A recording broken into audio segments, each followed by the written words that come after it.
ভারতের আহমেদাবাদে ভেঙে পড়া এয়ার ইন্ডিয়ার বিমানটির এক যাত্রী জীবিত রয়েছেন বলে নিশ্চিত করেছে পুলিশ।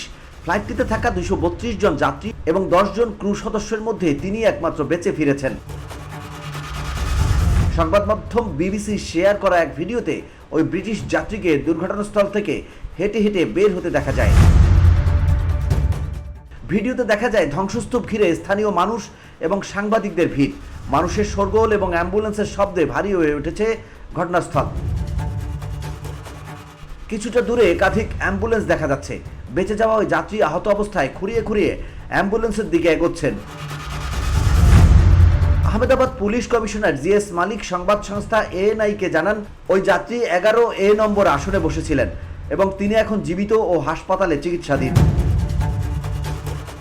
সরকারি যাত্রী তালিকা অনুযায়ী ওই ব্যক্তির নাম বিশ্বেশ কুমার রমেশ এবং তিনি ব্রিটিশ নাগরিক।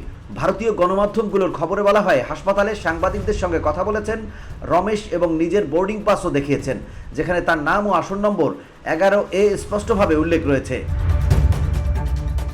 দুর্ঘটনার সময়কার অভিজ্ঞতা বর্ণনা করে রমেশ বলেন, উড্ডয়নের 30 সেকেন্ডের মধ্যেই এক তীব্র বিস্ফোরণের শব্দ হয় আর সঙ্গে সঙ্গেই বিমানটি ভেঙে পড়ে। সবকিছু এত দ্রুত ঘটেছিল যে কিছু বুঝে ওঠার আগেই চারদিক অন্ধকার হয়ে যায়। ব্রিটিশ সংবাদ মাধ্যম রয়টার্স জানিয়েছে, এখন পর্যন্ত 2 শতাধিক মরদেহ উদ্ধার করা হয়েছে, তবে সরকারিভাবে মৃতের সংখ্যা এখনও প্রকাশ করা হয়নি। VOD Bangla news desk.